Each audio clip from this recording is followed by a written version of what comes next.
sé qué pensar acerca de el movimiento llamado uribismo, más bien si no es considerado una secta política, de la cual la plutocracia burocrática de este país se aprovecha de las mentes débiles, eh, o más bien como el líder de derecha se aprovechó de las mentes cuando el país estaba siendo azotado por una serie de masacres y violencia con los carteles de la droga, carteles como el de Medellín y el de Cali. Álvaro Uribe se aprovechó de esta mentalidad del colombiano, ese resentimiento, ese odio que el colombiano tenía hacia esos grupos, y sobre todo cuando las FARC y cuando el ELN eran fuertemente y tenían, hasta el presidente Pastrana le concedió una zona franca que mejor dicho era de 2 o 3 departamentos. Entonces uno se pone a pensar y, y la mayoría de gente se pone a ver eh, cuáles son los intelectuales del uribismo. Entonces recordemos cuáles son los intelectuales del uribismo. Quitarle la camiseta o te pelamos. Entonces, cuando ya los vimos y como la mayoría de nuestros representantes juristas, como ya se les mostró en el video, en el corte, entonces esa es como la ideología uribista, la ideología derecha de este país, que cabe mencionar que es putrefacto. Entonces esa es como la descripción básica del uribismo. Ahí ya se mencionó en el corte cómo son los representantes intelectuales del uribismo. Se pasará a explicar el proceso Uribe, entendiendo que en el año 2011 se estaba adelantando un control político hacia el expresidente Álvaro Uribe por presuntos surgimientos del paramilitarismo en el departamento de Antioquia. Cuando el senador Iván Cepeda recogió testigos de señores que conocían a Álvaro Uribe en ese tiempo, como el ex paramilitar Juan Guillermo González y alias el Tuzo Sierra. Dichos testimonios recogieron y evidenciaron que Álvaro Uribe era el creador de un bloque paramilitar, el bloque Metro. Cabe mencionar que Uribe,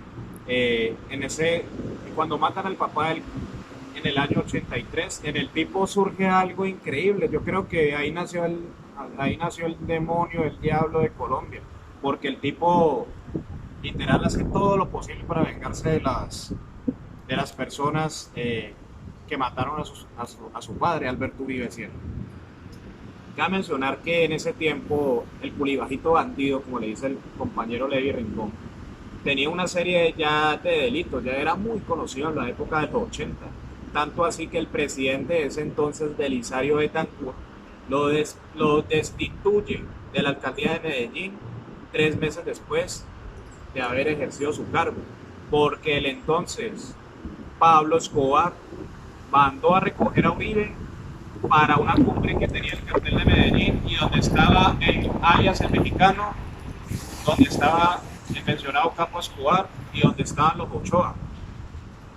Entonces uno se pone a ver, por ejemplo, este suceso que se les acaba de explicar, que ya era muy conocido este señor desde esta época, incluso con su destitución en la alcaldía de Medellín, su papá asesinado por presuntos nexos con el narcotráfico, batallas del narcotráfico en esos tiempos. Entonces, bueno, sin desviarme tanto, vamos al caso concreto. Álvaro Uribe interpone denuncia por falsos testimonios y sobornos, lo que le es imputado hoy en día a este senador, ex senador, porque ya no es senador.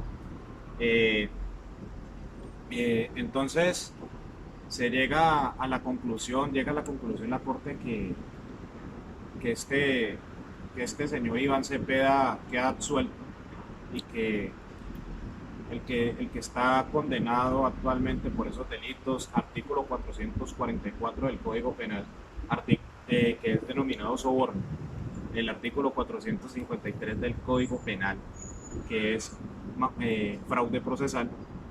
Esos delitos le son imputados a Uribe eh, como, como autor intelectual, porque si el tipo es tan cobarde, yo no entiendo de dónde sacan que el tipo es frentero.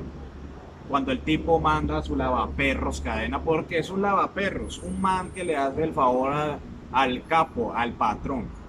El tipo fue y le fue a entregar 200 millones de pesos al alias el Tuzo Sierra para que cambiara su versión y la controvertiera hacia el senador Cepeda, lo cual la corte, a través de muchos audios, incluso videos grabados también por Monsalve, demuestran que este cadena abogánster, como le dicen algunas personas, actuó de coautor en estos dos delitos, junto con el expresidente Álvaro Uribe. Entonces, ese es el resumen del caso Uribe y de su historia y algunos de los ejemplos de su carrera político-criminal. Nos basamos en la tercer tema rápidamente, de este video, metiéndonos que yo no sé de dónde sacan que la justicia aquí en este país está politizada. Sobre todo colegas, compañeros de la Universidad Libre, que se les explicará, parece que no fueron a la clase de constitucional, cuando se dice que en el artículo 249 de la Constitución Nacional el fiscal será elegido por el presidente de la República y por la terna escogida por la Corte Suprema de Justicia, que obviamente tiene que tener la misma calidad de los magistrados de la Sala Penal de la Corte Suprema de Justicia. Rápidamente pasamos al artículo 276 de la Constitución Nacional, que dice que el Procurador Nacional tiene que ser elegido por el Congreso a través de un candidato elegido por la Corte Constitucional, un candidato elegido por la Corte Suprema de Justicia, un candidato por el Consejo de Estado. Pasamos rápidamente al 267, que habla del Contralor, que será elegido por el Congreso en pleno a través de una convocatoria disque pública. Entonces, resumimos esto diciendo que obviamente el Congreso, si el Congreso es mayoría, y en este caso la mayoría por más de 20 años ha sido el uribismo, ¿uno qué pensaría? Uno se pone a pensar a qué se le denomina fiscal, contralor, procurador de bolsillo. Entonces, tristemente vemos que hay personas que tienen un sesgo ideológico, por el que mucha gente opina sin saber las leyes de este país.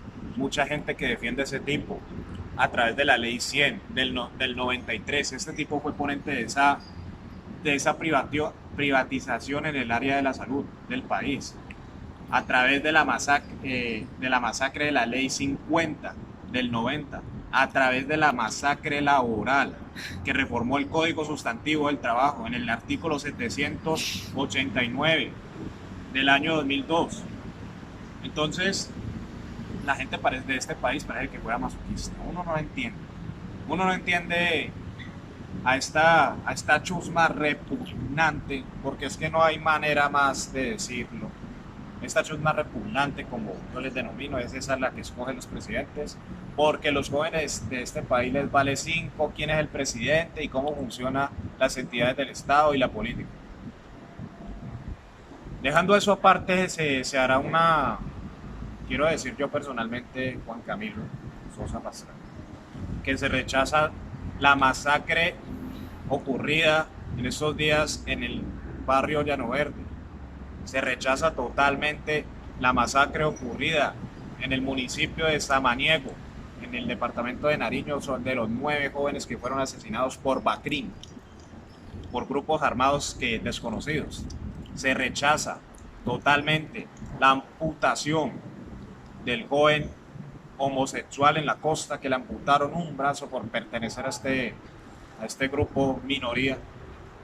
Se rechaza totalmente el asesinato de los 2 niños que iban a entregar una tarea y fueron asesinados vilmente por paramilitares entre el departamento del Cauca y entre el departamento del Cauca y el de Nariño.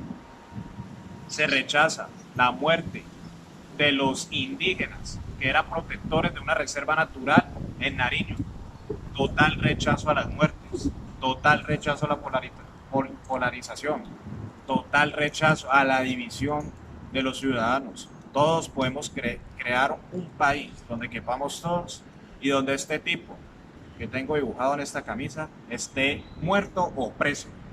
Esa es la única forma de que este país pueda seguir adelante y en el que ya esa organización político-criminal que lleva más de 35 años o 40 sea destruida, y la única forma de destruirla es en el año 2022 votando por un candidato que represente a todo el